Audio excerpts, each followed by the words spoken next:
একঝাঁক কর্মী সমর্থকদের নিয়ে কংগ্রেসে যোগদান করলেন বিশিষ্ট সমাজসেবী মইনুল ইসলাম মাজার ভূঁইয়া ওরফে খোকন। হাইলাকান্দির বিশিষ্ট সমাজসেবী এবং জনপ্রিয় ব্যক্তি মইনুল ইসলাম মাজার ভূঁইয়া, যিনি খোকন নামেই পরিচিত, একঝাঁক কর্মী ও সমর্থকদের নিয়ে আনুষ্ঠানিকভাবে কংগ্রেসে যোগদান করলেন। সোমবার হাইলাকান্দি কংগ্রেস ভবনে জেলা কংগ্রেসের উদ্যোগে আয়োজিত এক বিশেষ যোগদান অনুষ্ঠানে খোকনকে কংগ্রেসের দলে স্বাগত জানানো হয়। অনুষ্ঠানে মইনুল ইসলাম মাজার ভূঁইয়াকে উত্তরীয় এবং কংগ্রেসের দলীয় ভাষণ পড়িয়ে আনুষ্ঠানিকভাবে দলে অন্তর্ভুক্ত করেন জেলা কংগ্রেসের সভাপতি শামসুদ্দিন বড় লস্কর। কংগ্রেসে যোগদান করার পর মইনুল ইসলাম মাজার ভূঁইয়া তার বক্তব্যে বলেন, আমি দীর্ঘদিন ধরে সমাজের কল্যাণে কাজ করে আসছি এবং কংগ্রেসের আদর্শের প্রতি আমার পূর্ণ বিশ্বাস রয়েছে। যদিও আজ আমি আনুষ্ঠানিকভাবে কংগ্রেস দলে যোগদান করেছি, কিন্তু বিগত 2004 ইংরেজি থেকে আমি কংগ্রেসের একজন কর্মী হিসাবে কাজ করে আসছি। আজ থেকে আমি কংগ্রেসের প্ল্যাটফর্ম থেকে আরও শক্তিশালীভাবে মানুষের সেবা করতে চাই। এদিনের এই কর্মসূচিতে তার বেশ কয়েকজন কর্মী সমর্থকেরাও কংগ্রেসে যোগদান করেন। জেলা কংগ্রেসের সভাপতি শামসুদ্দিন বড় লস্কর এই যোগদানকে অত্যন্ত গুরুত্বপূর্ণ হিসেবে বিবেচনা করে বলেন, মইনুল ইসলাম মাজার ভূঁইয়া, যিনি দীর্ঘদিন ধরে সমাজের কল্যাণে তার পরিশ্রম ও অবদান রেখে চলেছেন, তার কংগ্রেসে যোগদান আমাদের দলের শক্তি বৃদ্ধি করবে। তার অভিজ্ঞতা মানবিক মূল্যবোধ দলের কার্যক্রমে গুরুত্বপূর্ণ ভূমিকা রাখবে। আমরা আশা করি তিনি হাইলাকান্দির জনগণের জন্য আরও উন্নয়নমূলক কাজ করবেন। এছাড়া অনুষ্ঠানে বক্তব্য রাখেন জেলা কংগ্রেসের সাংগঠনিক সাধারণ সম্পাদক মনোজ মোহন দেব, সাধারণ সম্পাদক নজরুল ইসলাম লস্কর, বাহারুল ইসলাম বড় ভূঁইয়া, কোষাধ্যক্ষ শাহির আহমেদ লস্কর, হিফজুর রহমান চৌধুরী রোজ, মহিলা কংগ্রেসের সভানেত্রী মাধবী শর্মা সহ অন্যান্যরা উপস্থিত ছিলেন। জেলা কংগ্রেসের সহ সভাপতি শামসুল হক বড় ভূঁইয়া, সাধারণ সম্পাদক ফরিজ উদ্দিন লস্কর, জামিল হোসেন লস্কর, নঈমউদ্দিন বড় ভূঁইয়া প্রমুখ। অনুষ্ঠান পরিচালনা করেন জেলা কংগ্রেসের লিগ্যাল সেলের চেয়ারম্যান আইনজীবী ডালিমউদ্দিন।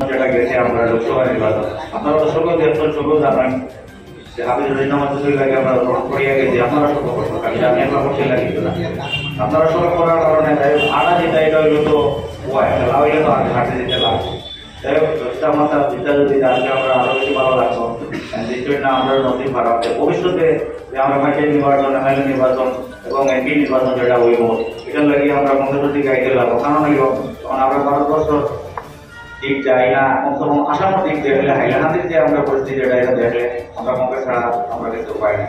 কারণ আমরা বিগত দিনে যারা দল আসলা, এরা কিছু দল আসলা যারা আমরা বর্তমানে নির্বাচনে এমএলএ আসলেন, তারা কথা বলতে গিয়ে আমরা বলবো আমরা হাইলাকান্দি ডিস্ট্রিক্টের পজিশনটা কিনা, 3 এমএলএ আসলো, ওই গেছে 2টা, জেলা পরিষদ আসলো 11টা, ওই যে 3টা, সরি 8টা, ব্লক আসলো 5টা, সম্ভবত মনে হয় 3টা হয়ে যায়। কিন্তু আমরা জনসংখ্যার দিক দিয়ে গেলে আমরা তো ডিস্ট্রিক্ট আগে দিয়ে যাইতো না, যাইতো না, লিস্টও তো যাইতো।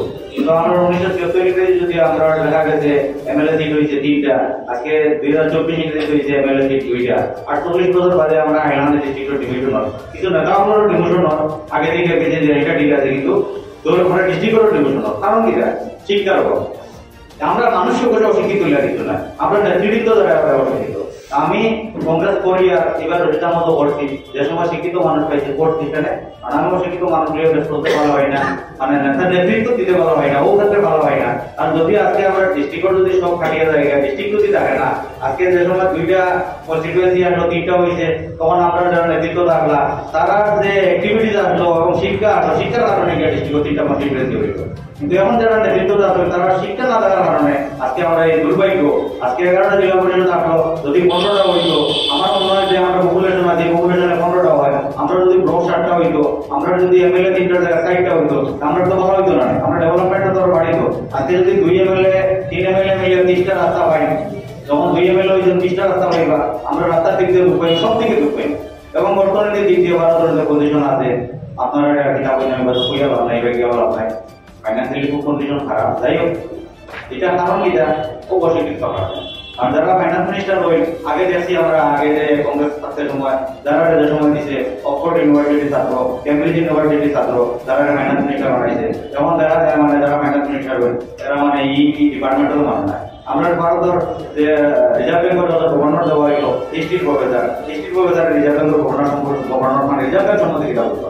মানে ইতিহাস করিয়া তো রিজার্ভ ব্যাংক চলে ব্যবস্থা নেই। যাই হোক, আমি এদিকে যাই না, আমি বিশেষ করিয়া আপনারা সবাই আমি অনুরোধটাও করবো, আমার দুর্ভাই একটা কথা বলছেন যে আমরা যে পঞ্চায়েত নির্বাচন আইব, তারা জনমতর যে যে জনমত যার পক্ষে থাকবো তার টিকিট দিবা।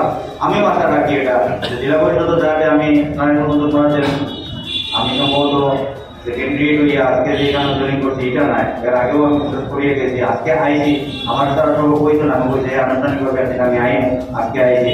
আমার বহু মানুষ আমি তোদের কইছি না, বিশেষ করি 10-15 জন 20 জন মানুষরা কইলাম, এরপরেও বহুজন আই গেছে।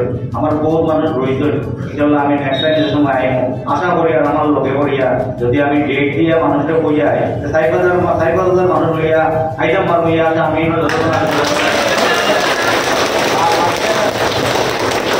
আপনারা যারা প্রেজেন্ট হয়েছেন আমি সকলকে ওটা অনুরোধ করবো যে আমার বহু মানুষ রয়ে গেছেন, আপনারা সকল আপনারা তাদের কাছে আমি কইছি ব্যক্তিগতভাবে সকলে আমি পাইতাম না, আপনারা ওটাও কইবা যে আমরা নেক্সট ডেট আছে, টাইম আছে, আমরা আইন দেখতে।